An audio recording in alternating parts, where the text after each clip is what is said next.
अरे वकील साहब, इंसान जितना लड़ेगा ना, चुनौतियां उतनी बढ़ती रहेंगी। ठीक है, तो इंसान जितना लड़ेगा उसके जीवन में उतनी दर्द, पीड़ा, कराना सब कुछ है जो आता जाता रहता है। वकील साहब, आज कोर्ट की एक एक बात मेरी आंखों के सामने घूम रही। अच्छा, कैसे? जरर, बचाव के वकील और गवाहों को अदालत सुन चुकी। असद वल करीमुल्लाह, जो फंदी का दोस्त भी है और चश्मदीद गवाह भी, उसने साफ बताया कि फंदी एक शराबी किस्म का इंसान है और इसमें कोई संदेह नहीं कि उसने अपने बाप की हत्या की है। I object, Your Honor. सबसे पहले हमको देखना चाहिए कि फंदी का इरादा क्या अपने बाप की हत्या करने का था या नहीं। यस योर ऑनर, और जहां तक इरादे का सवाल है तो मैं ये सिद्ध कर चुका हूं कि उसका इरादा अपने बाप को मारने का ही था। सॉरी योर ऑनर, लेकिन मेरे काबिल दोस्त ने जो भी फैक्ट सबूत वगैरह सामने रखे उससे ये कहीं सिद्ध नहीं होता है कि फंदी का इरादा अपने बाप की हत्या करने का था। नो योर ऑनर, मैंने ये सिद्ध किया है कि फंदी एक झगड़ालू किस्म का इंसान है। उसकी झगड़ा करने की आदत इतनी खराब थी कि वो अपने मालिकों से लड़ता था और तो और इसीलिए वो कभी एक नौकरी में नहीं टिक पाया। पर योर ऑनर, इससे कहीं भी ये साबित नहीं होता है कि फंदी स्वभाव का हत्यारा था। ठीक है, अपने मालिक से कई सारे लोग लड़ते हैं। Let me complete my statement please.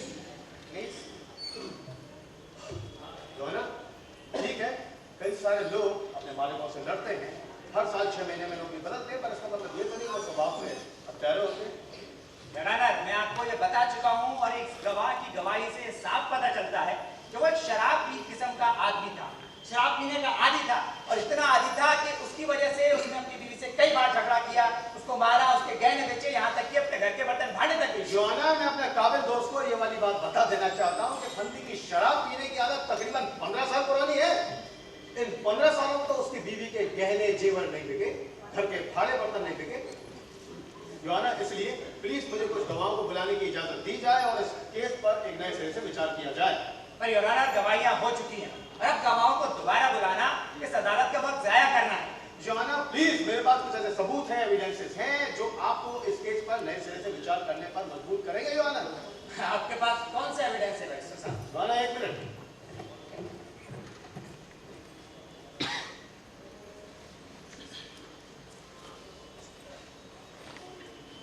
ये देखिए, मुंबई के डॉक्टर गंभीर दास गुप्ता की रिपोर्ट और साथ में उनकी रसीद भी जो उन्होंने फंदी के बाप को देखने के बाद उसके एवज में फंदी को दी।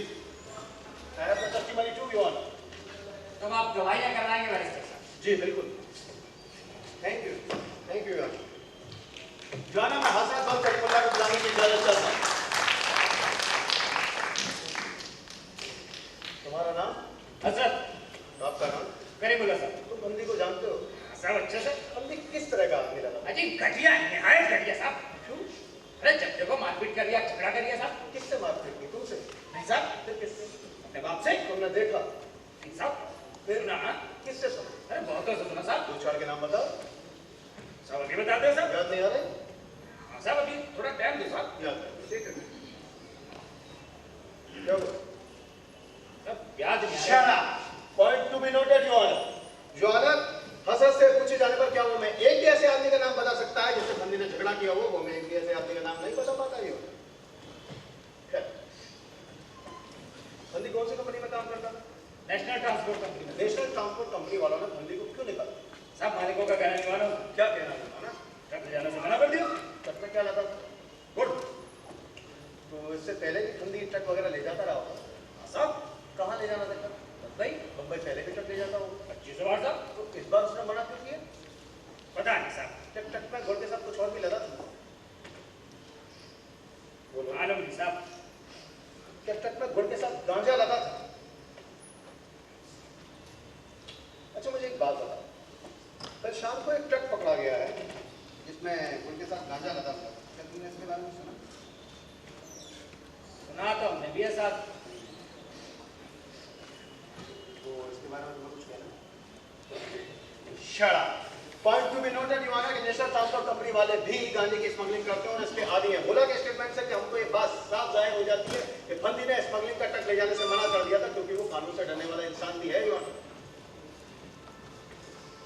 एक बात बताओ, जी साहब। फंदी शराब पीने का आदी था? हाँ साहब, शराब पीने में उसका गजब का आदमी था साहब। अच्छा, तो अक्सर शराब पीता ही है? हाँ साहब, अरे शराब जब तक ना पिए तब तक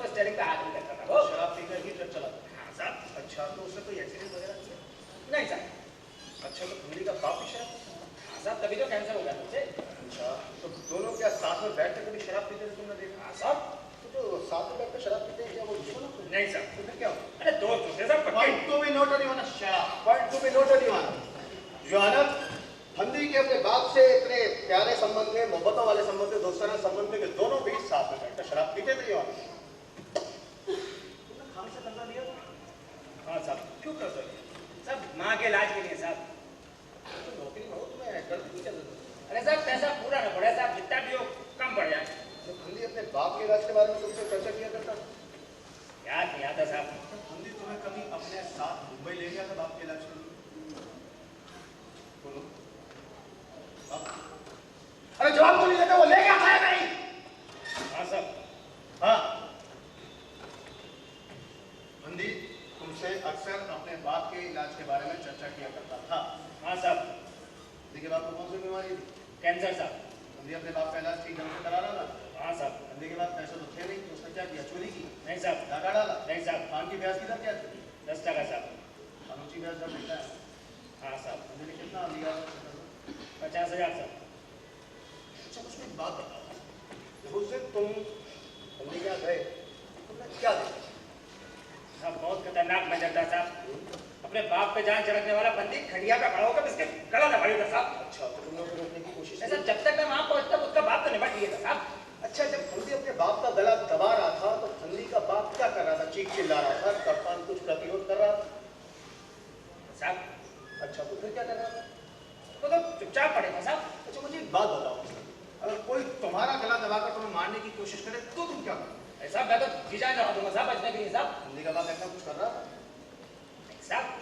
अच्छा अफसर, मुझे एक बात बताओ, अगर तुम वाकई में मरना चाहो, हाँ, तुम वाकई में मरना चाहो और कोई तुम्हारा गला दबाकर तुम्हें जान से मारने की कोशिश करे, तो ऐसी सिचुएशन में तुम क्या करोगे? साहब तब तो मैं लेट के सामने वाले की मदद करूंगा साहब। अभी तुमने कहा था कि फंदी का बाप लेट कर उसकी मदद कर रहा था। हाँ साहब। सॉरी योर ऑनर, मैं डॉक्टर रामदेव गुप्ता को बुलाने की इजाजत चाहूँगा। Thank you madam. और साहब, आपका शुभ नाम डॉक्टर रामदेव गुप्ता है? जी। तो साहब, आप फंदी को जानते हैं? जी। कैसे? वकील साहब मैंने उसके फादर का इलाज किया। डॉक्टर साहब, फंदी के बाप को कौन सी बीमारी है? कैंसर। उसका इलाज वगैरह किया तो क्या उसकी हालत कुछ ज़्यादा सही थी? नो वकील साहब। अच्छा, मुझे एक बात बताइए, फंदी ने अपने बाप को अस्पताल में रखा था ना? जी। कितने दिन? लगभग 1.5 महीने। अच्छा, इस 1.5-2 महीने के अंदर फंदी के बाप से मिलने आता? जी सुबह शाम। अच्छा, फंदी के बाप को जो आपने आखिरी बार चेक किया था, तब उसकी हालत कैसी? वकील साहब उसकी हालत बहुत नाजुक थी। उसका मरना करीब करीब तय था। क्या वो कुछ और दिन भी जी सकता? कुछ कहा नहीं जा सकता, वो कभी भी मर सकता था। उसके घावों में बहुत दर्द वगैरह होता? जी। वो बहुत चीखता था, चिल्लाता था। क्या वो चीखने चिल्लाने सब आपसे कुछ कहता था अक्सर? वकील साहब कभी कभी तो वो मेरे पैरों पर गिरकर मुझसे कहता था मुझे जहर का इंजेक्शन दे दीजिए, मुझसे अब ये तकलीफ सही नहीं जाती। अरे डॉक्टर साहब, मुझे एक बात बताइए, जी। क्या आप कैंसर के दर्द का इंजेक्शन वगैरह देते हैं, तो दर्द वगैरह कम करने के लिए आपको देना चाहिए? वकील साहब लास्ट स्टेज में सिर्फ मॉर्फिन इंजेक्शन ही दिया जा सकता है, जिससे पेशेंट को 2-3 घंटे के लिए राहत मिलेगा। आपने फंदी के बाप को मॉर्फिन का इंजेक्शन लगाए? जी। लगभग 15 दिन। क्या फंदी ने उसके एवज में आपको लगातार किए थे? जी। डॉक्टर साहब, मैं आपसे सिर्फ एक सवाल पूछूं। जी प्लीज। डॉक्टर साहब, अगर आपको कानून इस बात की इजाजत दे कि आप फंदी के बाप को जहर देकर मार दें, तो ऐसी सिचुएशन में आप क्या करेंगे? देखिए वकील साहब, मेरा पर्सनल ओपिनियन ये है, किस तरह के मरीज को उसकी रजामंदी से मृत्यु देने में मैं कोई हर्ज नहीं समझता। डॉक्टर साहब, थैंक यू मैडम। यार ना अपने डॉक्टर साहब से कुछ सवाल पूछने जाओ। योर ऑनर, मुझको लगता है डॉक्टर साहब से सवाल पूछने की अब कोई भी जरूरत बाकी नहीं रहेगी। हमको सिर्फ ये देखना है कि फंदी वाकई में किस तरीके का आदमी है और क्या उसका इरादा वाकई में अपने बाप की हत्या करना था या उसने अपने बाप की हत्या करने की कोई योजना बनाई। नो योर ऑनर, इस मुकदमे का सबसे अहम सवाल ये है कि क्या फंदी ने अपने बाप की हत्या की और क्या ऐसा उसने पूरे मुद्दे हवास में किया। योर ऑनर, मैं सबसे पहले ऐसी महत्वपूर्ण पहलू पर आता हूँ। योर ऑनर, हसरत के बयान से साफ जाहिर होता है कि हसरत से पूछे जाने पर वो हमको एक भी ऐसे आदमी का नाम नहीं बता पाता जिससे फंदी ने झगड़ा किया था। और तो और बुरा के स्टेटमेंट से भी साफ पता चलता है योना कि फंदी स्मगलिंग का ट्रक ले जाने से मना कर चुका था, क्योंकि वो कानून से डरने वाला इंसान भी है। इस तरह हम कह सकते हैं कि फंदी अमन चैन चाहने वाला और कानून से डरने वाला इंसान है। जहां तक बात रही शराब पीने की योना, तो कई सारे सभ्य दिखने वाले लोग और ट्रक ड्राइवर भी शराब पीते हैं, पर इसका मतलब ये तो नहीं योना कि वो हत्यारे होते हैं। शराब पीना हत्यारा होने की निशानी तो नहीं है योना। योर ऑनर, मैं ये सिद्ध कर चुका हूं कि फंदी ने अपने बाप की हत्या की। लेकिन क्यों? योर ऑनर, मैं दूसरे महत्वपूर्ण बिंदु पर आता हूं। योर ऑनर, फंदी के अपने बाप के साथ बहुत अच्छे संबंध थे, इतने अच्छे, इतने दोस्ताना कि दोनों साथ में बैठकर शराब पीते थे। योर ऑनर, मैं ये कहना चाहता हूं कि अगर वाकई में फंदी अपने बाप की हत्या करना चाहता था तो वो उसका इलाज क्यों कराता? उसने अपनी बीवी के गहने बेच दिए, जेवर बेच दिए और उसके अलावा उसने बाप के लिए खान से ऊंची ब्याज दरों पर 50,000 रुपए कर्जा भी लिया था योर ऑनर। और तो और योर ऑनर, वो अपने बाप का इलाज कराने के लिए उसको मुंबई तक ले गया था योर ऑनर। एक ऐसा ट्रक ड्राइवर जिसकी नौकरी छूट चुकी हो, उसकी हैसियत ही कितनी हो सकती है योर ऑनर। लेकिन फिर भी मैं ये बात कहता हूं कि उसने अपनी हैसियत से कहीं आगे बढ़कर बहुत कुछ किया। क्या सिर्फ इसलिए कि वो अपने बाप की हत्या करना चाहता था?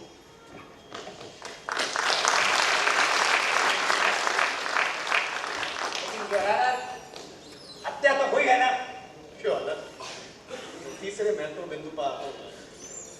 योर ऑनर, हसरत ने हम लोगों को बयान जो दिया उससे हमको साफ पता चलता है कि हसरत झूठ बोला।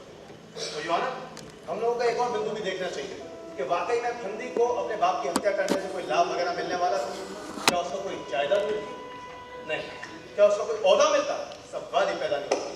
योर ऑनर, किसी की हत्या हमेशा संपत्ति पाने के लिए, किसी भय को मिटाने के लिए या बदला लेने के लिए की जाती है, लेकिन फंदी के इस केस में ऐसा एक भी रीजन सामने नहीं आता your honour.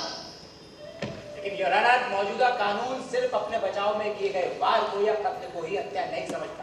I object your honour. Your honour, मैं एक बात और बोलना चाहता हूं कि हजरत के बयान से हमको साफ पता चल चुका है कि जब फंदी अपने बाप का गला दबा रहा था तो उसका बाप बिल्कुल भी प्रतिरोध नहीं कर रहा था योर ऑनर। ऐसा लग रहा था तो उसको इस दर्द से, दवाई वगैरह की वजह से सारी चीजों से छुटकारा मिल रहा है योर ऑनर। ऐसा लग रहा था कि उसको किसी मोक्ष या मुक्ति की प्राप्ति हो रही है योर ऑनर।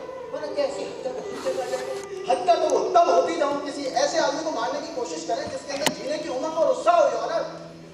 आज तक किसी भी हत्या के केस में ऐसा केस सामने नहीं आया है योर ऑनर। मैं एक बात और कहना चाहूंगा,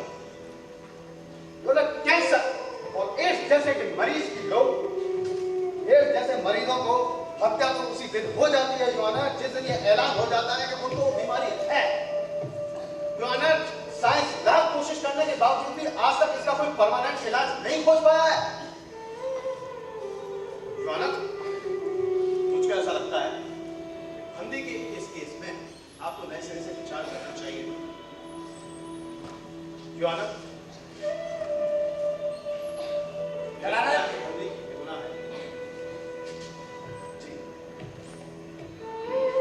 मैं आपका ध्यान सिर्फ इस तरफ खींचना चाहता हूं कि इस मुकदमे को भी मौजूदा कानून को ध्यान में रखकर ही देखा जाना चाहिए। मौजूदा कानून सिर्फ ये देखता है कि किसी इंसान ने किसी की हत्या उसे मारने के इरादे से तो नहीं, और उस इरादे पर, उस कसौटी पर फंदी पूरी तरह खरा उतरता है, क्योंकि उसका इरादा वकील साहब अपने बाप की हत्या करना ही था। तो जहां तक आपने सवाल उठाया है कि फंदी का बाप मरना चाहता था, वो लोगों से अपने लिए मौत मांग रहा था, गिड़गिड़ाकर मौत मांगता था, तो ये कोई नई बात नहीं। संसार में दुखी होकर, परेशान होकर लोग ऐसा करते हैं, अपने लिए मौत मांगते हैं वकील साहब। अगर किसी बूढ़ी औरत का कोई जवान बेटा मर जाए तो वो अपने लिए छाती पीट पीट कर लोगों से मौत मांगती है। अगर उस वक्त उसे लोग मौत दे दे तो वो शायद विरोध भी ना करे, पर लोग ऐसा नहीं करते क्योंकि लोग जानते हैं समय हर प्रकार के दर्द का सबसे बड़ा मरहम है और इलाज है, और धीरे धीरे सब ठीक हो जाता है। दर्द होता है, चाहे वो कैंसर के घाव का हो, चाहे जवान बेटे की मौत का। अगर दर्द के नजारों से समाज इस तरह घबराने लगेगा, डरने लगेगा, तो सैकड़ों हत्याएं और लाखों आत्महत्याएं रोज होने लगेंगी योर ऑनर। इसलिए मेरी आपसे रिक्वेस्ट है कि भावना का सवाल जुड़ा होने के बाद भी इस सवाल पहले कानून और व्यवस्था का है, और इस मुकदमे को भी इस निगाह से देखा जाना चाहिए। सॉरी।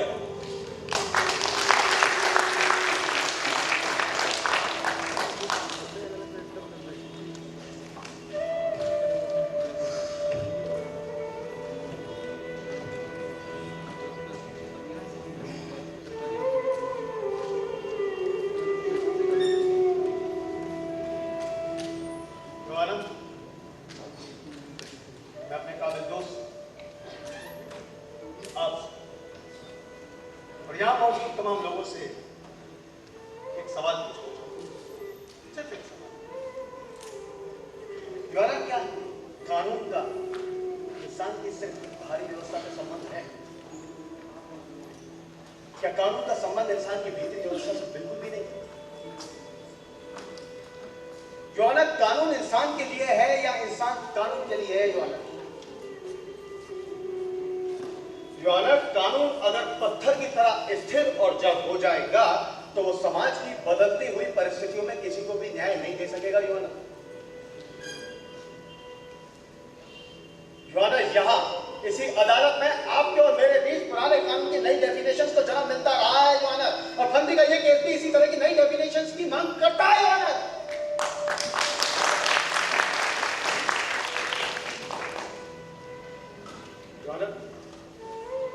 मैं आपका ध्यान एक महत्वपूर्ण घटना की ओर दिलाना चाहता हूं।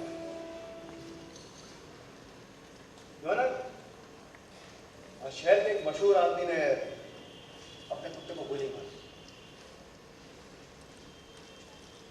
क्योंकि शायद वो कुत्ते का तड़पना नहीं देख सकते। ठीक है, कई सारे ऐसे लोग होते हैं जो पीड़ा या दर्द के दृश्य ज्यादा नहीं देख सकते।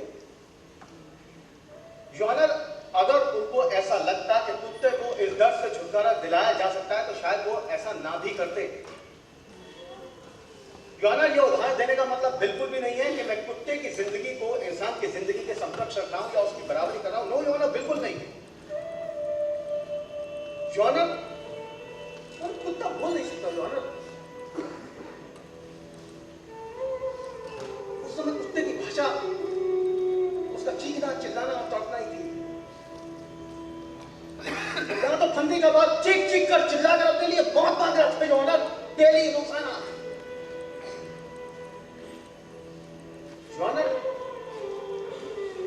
मुझको लगता है कि अगर एक कुत्ता